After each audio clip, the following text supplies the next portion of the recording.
तो सबके सामने तो आप दिखाई देंगे बहुत सुखी, लेकिन अंदर से इतना रजिस्टर दुख का भरा है। कोई पत्नी से परेशान, कोई शरीर, भोजन की सामग्री सुंदर से सुंदर है लेकिन भूख नहीं है। पैसे से भूख खरीदोगे? समझो, पैसा तुम्हारे पास बहुत बढ़िया है और काजू पिस्ता सब सामान, लेकिन लीवर काम नहीं कर। डॉक्टर ने कहा जौ की रोटी खाना है, मूंग की दाल के पानी में खाना है। मरो, क्या करोगे? देखो वो तिजोरियों को और बैंक बैलेंस को खा नहीं सकते। बहुत एसी रूम है, बहुत ऊंचा गद्दा लगा हुआ है, सब परफ्यूम क्या कहते हैं सब लगा, लेकिन नींद नहीं है। गोली पे गोली का डोज बढ़ाते चले जाए, नींद नहीं। क्या करोगे? वो सैया तुम्हें सुख दे पाएगी? बहुत सुंदर सब सामग्री है, लेकिन हर इंद्रिय आपको धोखा दे रही। क्या करो? बहुत इंद्रियां पुष्ट है, हर सामग्री है, लेकिन आपका मन अशांत है, क्लेशित है, डिप्रेशन में। क्या सब डिप्रेशन में है? आपको लगता हो बहुत मुस्कुराते हैं, तो आप उनको देखिए, चैन से सोने के लिए वो दवा खाते हैं, वो थोड़ा माइंड रिलैक्स करने के लिए शराब पीते हैं, गंदी बातें करते हैं। अरे सब हो गए, थोड़ी देर चलो क्लब में, चलो थोड़ा रिलैक्स, और वहां जाके वासना का भूत सवार। जानते ही नहीं कि रिलैक्स कहां हुआ जाता है, विश्राम कहां मिलता है। बिल्कुल सच्ची मान लो बच्चा, इधर का जो क्षेत्र है उसे प्रभु के हवाले कर दो कि जो भी आप सेवा दोगे प्राणपन से आपकी सेवा मान के करूंगा, लेकिन मेरी चाह के विषय आप होगे प्रभु आप। तो जब प्रभु के प्रति अपना लक्ष्य होता है ना, तो सच्ची मानिए समस्त वैभव उसके चरण चूमते हैं, क्योंकि लक्ष्मी जिनकी दासी है उन प्रभु को आपने अपना स्वामी मान लिया है। अब सब सिद्धियां, सब अनुकूल ग्रह हो जाएंगे आपके। और जब आप प्रभु के प्रति बोले शनि इनके खिलाफ है, शुक्र इनके खिलाफ है, क्यों खिलाफ? क्योंकि आप प्रभु के खिलाफ हो, इसलिए वो खिलाफ है।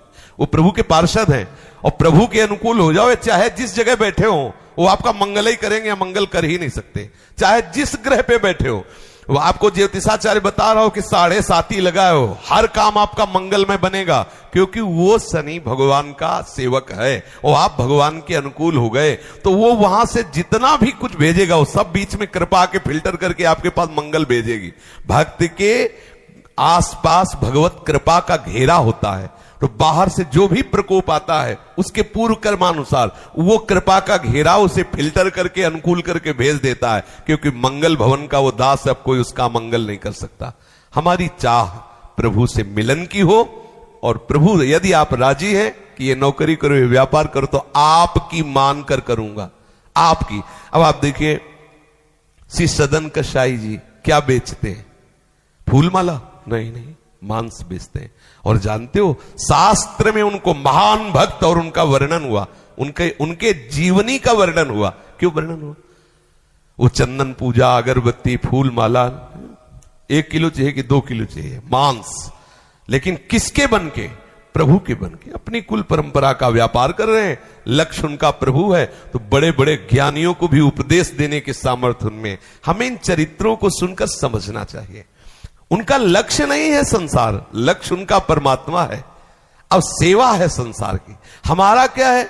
हमारा लक्ष्य है संसार। अगर हम ठाकुर सेवा भी करते हैं तो लक्ष्य है संसार। हे भगवान हमारी नौकरी लग जाए, हे भगवान हमें ये, हे भगवान ये, तो लक्ष्य है ना संसार। गलत बात। लक्ष्य हो प्रभु और सेवा का विषय हो संसार।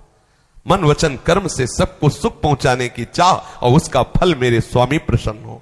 हमारा व्यापार, नौकरी, जो भी कार्य मतलब जो भी कार्य में जो भी है वो सब ठाकुर का है, पूरी सृष्टि ठाकुर की है। तो मुझे जो नौकरी मिले, सेना की नौकरी मिले, व्यापार मिले, कुछ भी जो भी प्रभु के द्वारा निर्धारित किया गया, मैं सांगो पांग ईमानदारी से वो करूंगा और उसका फल चाहूंगा कि मेरे स्वामी प्रसन्न, मंगल में जीवन है।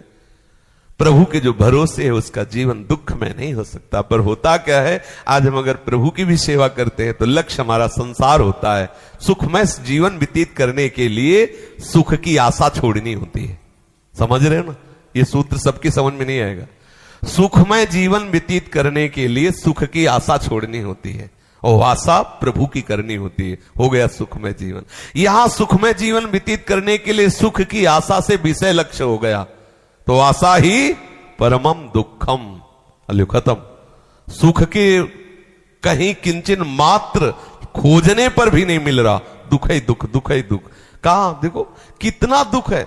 जब आप थोड़ी बुद्धि पवित्र होगी तब आप देखोगे कितना दुख है, कितने कितने घृणित वस्तुओं में लोग आनंद मना रहे हैं, कितनी घृणित वस्तुओं में। अब वो कहते हैं कि तुम क्या जानो, बंदर ने अदरक का स्वाद नहीं चखा। जब बंदर ने अमृत का स्वाद चख लिया तब वो कह रहा है कि कैसी तुम्हारी मति है जो तुम इस अमृत को छोड़कर वहां फंसे हुए हो। वो समझते हैं हमें पागल, हम समझते हैं उन्हें पागल। तो अवास्तविक पागल कौन है, ये फिर अब तीसरा निर्णय करेगा। तीसरा है शास्त्र। शास्त्र जिसकी बुद्धि को प्रमाणित कर दे, जिस तत्व को प्रमाणित कर दे, वही सत्य है। बकाया हम सब झूठे हैं। ये शास्त्र, भाई हम गलत है या सही, सिद्धांत ही तो बताएगा, कानून ही तो बताएगा। वहां सिद्धांत बताएगा कि तुम गलत हो कि सही। ऐसे ये शास्त्र जो है, ये सिद्धांत है, कानून है। हम कहां लगे ये हमें देखना होगा। अगर बच्चा ये लक्ष्य रखोगे कि संसार का जीवन सुख में व्यतीत हो, सम्मान में व्यतीत हो, कभी नहीं हो सकता। अगर तुम ये निश्चय रखोगे कि कुछ भी हो मुझे प्रभु चाहिए, तो लिखित है तुम्हारा जीवन सुख में व्यतीत होगा, शांति में व्यतीत होगा, आनंद में व्यतीत होगा। परिस्थिति कुछ भी हो, आनंद की कमी नहीं होगी। और अगर प्रभु से विमुख हो तो परिस्थिति कुछ भी हो, दुख की कमी नहीं रहेगी, अशांति की कमी नहीं रहेगी। स्वप्न में भी तेरे को विश्राम नहीं मिल सकता। गोस्वामी जी कह रहे हैं, तब लग कुशल न जीव कहूं, सपने हो मन विश्राम, जब लग भजत न राम को सुख धाम। बिल्कुल सच्ची बात मान लेना। चाहे जितनी परिस्थिति बिगड़ी हो, शरीर की, व्यवहार की, लोक की, लेकिन जब सामने मंद मंद मुस्कुराते हुए ठाकुर के चरणों का आश्रय, प्रियाजू के चरणों का आश्रय, तो हृदय में वो उत्साह, वो आनंद होता है। फिर एक मस्ती आती है, प्यार में एक अलबेली मस्ती होती है। उसमें फिर ये शिकवा शिकायत सब बह जाते हैं। हर समय वो आनंद मगन रहता है। समझ पाओ बच्चा तो समझ लो, है।